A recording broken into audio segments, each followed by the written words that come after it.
नमस्कार। सबसे पहले तो अमर उजाला अखबार और उसके लखनऊ संस्करण के संपादक विजय त्रिपाठी और फोटोग्राफर कुलदीप सिंह को बहुत बहुत बधाई है। बधाई इस बात की कि उन्होंने आज एक ऐसी बढ़िया फ़ोटो छापी है अपने लखनऊ संस्करण में और उस फोटो से इतनी बड़ी बात कह दी है कि उसके लिए उनको बधाई देना तो बनता है। और उस फोटो को ही मैंने आज के इस अपने वीडियो का आधार बनाया है, क्योंकि मेरी बहुत दिनों से इच्छा थी कि ये सब चीज़ें हों। हालांकि जैसा तंत्र है उसमें सब चीज़ें होंगी नहीं, लेकिन बात कहते रहनी चाहिए। हो सकता है कभी कुछ हो जाए।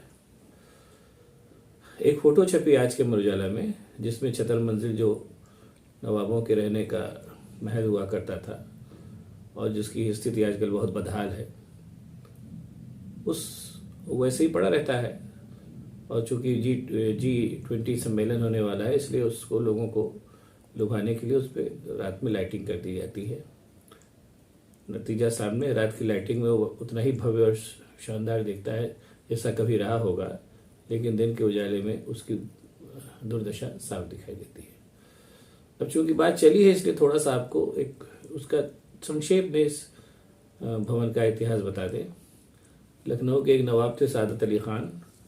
उनकी माता थी बेगम छतर कुंवर। बेगम छतर कुंवर की याद में उन्होंने अपने इस नवाबों के रहने के भवन का निर्माण शुरू कराया।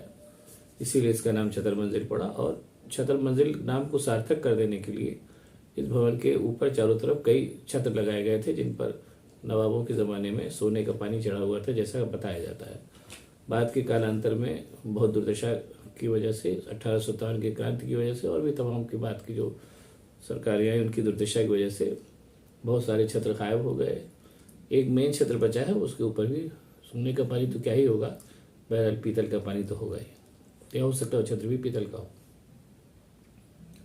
तो उन्होंने बनवाया, लेकिन वो उसको पूरा नहीं कर पाए। उनके बाद उनके बेटे गाजीउद्दीन हैदर और उसके बाद उनके बेटे नसीरुद्दीन हैदर ने इस भवन को पूरा किया। नवाब और उनका परिवार इसी भवन में रहते थे, छतर मंजिल में। अब सवाल ये पैदा हो रहा है कि हाँ, एक चीज़ और, छतर मंजिल की एक और ख़ासियत है। वो ख़ासियत ये है कि अवध का जो इलाका था, अवध का इलाका मूलतः मुग़लों का इलाका था। मुग़लों के बाद से इस पे लखनऊ के जो नवाब थे, उनका अधिकार रहा। और नवाबों के अंतिम समय में इस पर पूरी तरीके से यूरोपीय रंग चढ़ चुका था। तो छतर मंजिल इस बात का एक बहुत ही नायाब उदाहरण है, अगर उसको कायदे से संरक्षित किया जाए, कि मुग़ल और यूरोपीय स्टाइल की जो सम्मेलन हुआ वास्तुशिल्प का, और उसमें थोड़ा सा अवध का स्टाइल भी अलग से जो बना, उस अवध से एक जो बहुत ही नायाब भवन तैयार किया गया, वो भी छतर मंजिल है, उसको भी कहा जा सकता है। छतर मंजिल की अगर कायदे से देख रेख की जाती, उसका रख रखाव होता है, ये सब चीज़ें होती, तो इसमें कोई शक नहीं है कि वो पर्यटकों के लिए तो एक अच्छा स्थान होता ही, साथ ही साथ अपने लिए भी एक गौरव का समय मुहैया कराता है। लेकिन खैर, इन सब चीज़ों से कोई लोगों को कोई सरोकार नहीं है। बहरहाल जो है वो तो है ही है। आज वो फ़ोटो छपी, उसको देख करके मुझे बड़ा ही अच्छा लगा कि कहीं किसी तरीके से एक छोटे से फोटोग्राफ ने इतनी बड़ी बात कह दी। अब उसकी बात की आगे की बात पे आते हैं।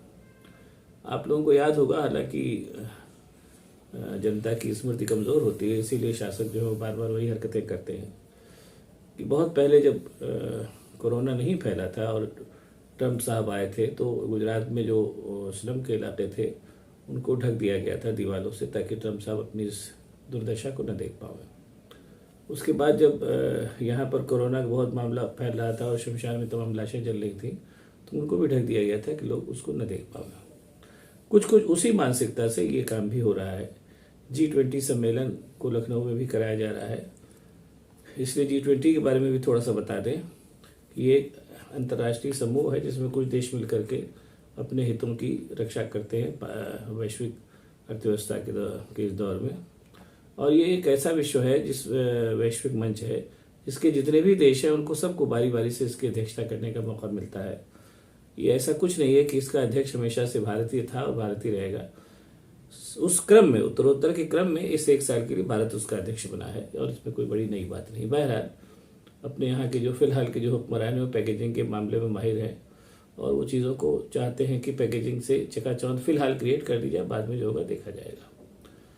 ये उस मानसिकता का भी बहुत अच्छा नमूना है कि लखनऊ में जो होगा या जो नहीं है या जो भी है, उसको उस विदेशी मेहमानों को क्षण भर के लुभावने के लिए ये सब काम हो रहे हैं जो इस फोटोग्राफ में दिखाई दे रहा है। और भी तमाम काम हो रहे होंगे जो फिलहाल हम लोगों के सामने कॉमन में नहीं आ रहे हैं, कालांतर में वो भी धीरे धीरे पता चली जाएगा।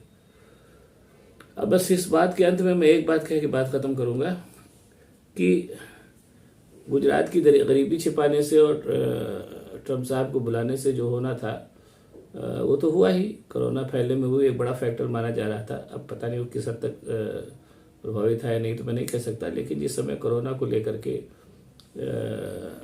व्यापक चिंता होनी चाहिए थी, उस समय गुजरात में दीवार बना करके ट्रम्प की अगवानी की जा रही थी। खैर वो पुरानी बात है, वो किसी को नहीं याद है। मैं तो चूंकि मेरा ये काम है तो थोड़ा बहुत याद रह गया, ज़्यादातर को नहीं याद होगी। अब लास्ट में मैं एक बात कह के बात खत्म करूंगा।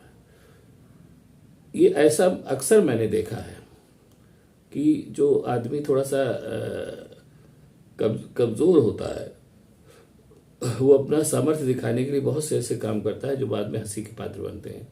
जैसे कोई आदमी है, उसके पास उतना सामर्थ्य नहीं है, लेकिन उसका कोई बड़ा रिश्तेदार आ रहा है तो वो बगल के घर से ला करके सोफा वोफा कालीन बिछा देता है। बड़ा रिश्तेदार जो आता है वो भी कुछ नहीं बोलता है, देख के चला जाता है। लेकिन एक बात स्पष्ट जानिए कि किसी की हैसियत किसी से छिपी नहीं है, और आजकल के जो वैश्विक जो दौर है उसमें तो किसी से भी नहीं छिपी है। तो छतर मंजिल को रोशनी से जगमगा करके आप थोड़ी देर के लिए ये आत्मसुख ले सकते हैं कि हम बड़े संपन्न हैं, लेकिन ये आत्मसुख में आप किसको धोखा दे रहे हैं? जो आप हैं, वो जो लोग आ रहे हैं वो भी जानते हैं, और छतर मंजिल को जगमगाता देखने के बाद भी वो जानेंगे कि हिंदुस्तान कैसा है। इसके बारे में उनको कुछ बताने की जरूरत नहीं पड़ेगी। हाँ, आपको क्षणिक सुख मिल सकता है, उसका कोई इलाज नहीं है। इसलिए बेहतर यही होता कि छतर मंजिल को इस तरीके से 4 दिन के लिए रोशनी से जगमगाने के बजाय अगर उसका सचमुच मरम्मत करा दी जाती तो वह हमारे उत्तर प्रदेश के लखनऊ के वैभव में एक 4 चांदी लगाता। एक चीज़ और बता के बात ख़त्म करूँगा कि अभी कुछ दिन पहले लखनऊ की प्राचीन धरोहरों की मरम्मत के लिए सरकार ने पैसे दिए थे। वो पैसे जब ख़त्म हो गए तो दोबारा पैसे नहीं अलॉट हुए, वजह जो भी हो मुझे नहीं पता। कुछ दिन पहले मैं गया था छतर मंजिल की तरफ, तो वहाँ उसकी देखभाल के लिए बहुत बड़े बड़े गड्ढे खोद दिए गए थे जो अभी वैसे ही खुदे पड़े हैं। भगवान ने करे, खुदा न खास्ता 2-3 साल अगर ऐसे ही रहा और उन गड्ढों में पानी भर गया तो ये 250 साल पुरानी इमारत कितने दिन अपने आप को संभाल पाएगी, कहा नहीं जा सकता। बहरहाल अब इसमें और कुछ किया भी नहीं जा सकता है। इमारत का भाग्य बनी रहे या भसक जाए, उससे कुछ नहीं कहा जा सकता है। अगर आपको ये वीडियो पसंद आया तो इसको लाइक करिए, शेयर करिए, सब्सक्राइब करिए, ताकि मैं और भी ऐसे वीडियो आपको दिखाऊं। और हम लोगों को एक कमी हम लोगों के अंदर भी है कि हम लोगों को अपने गौरवबोध का ध्यान ही नहीं है, और इसके लिए कुछ नहीं किया जा सकता। नमस्कार, धन्यवाद।